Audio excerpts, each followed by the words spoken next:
So there are a lot of misconceptions about what stuttering is.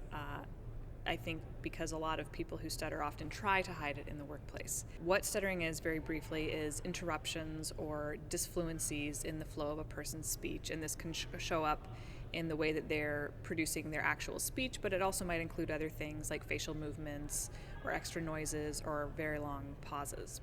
One of the most common myths about people who stutter is that we are somehow inherently anxious or nervous, and that's just not true.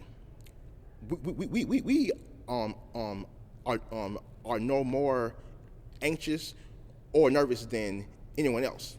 Sometimes employers may worry that stuttering means that the person is not an effective communicator. One of the things that an employer should keep in mind is that communication is so much more than just fluency. Being an effective communicator means being able to convey your message, to get your point across, to connect with the audience, and be able to clearly convey information that the listener needs. But something that's difficult for people to wrap their heads around is that stuttering is very inconsistent. So people who stutter might be very fluent on one day and more disfluent on another day, and there's no particular rhyme or reason to that. That's confusing for people who stutter themselves, but it's also very confusing for the people who are around them.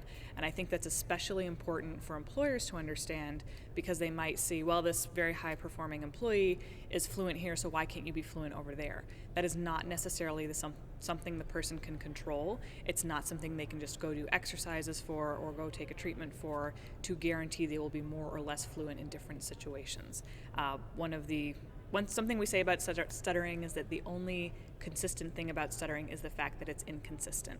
And so being a supportive listener and a supportive colleague means rolling with that inconsistency. If you are considering hiring a person who stutters, the best piece of advice that I have is to not let the first impression of their speech overshadow the reasons why you are considering that potential employee in the first place. Sometimes a person who stutters may need or ask for a little extra time.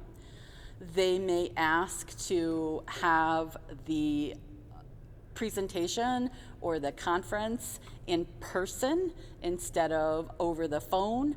They may feel more comfortable with that.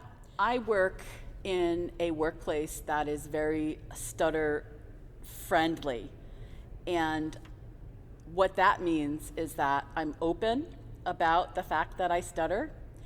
I talk about it. I use disclosure. People feel free to talk with me about stuttering. And sometimes if I'm uncomfortable doing a particular task, like I don't like to use the public address system in my high school, so sometimes a colleague will make an announcement for me and I will do a task that they need assistance with. And that's a very supportive way to work with an employee or a colleague that stutters.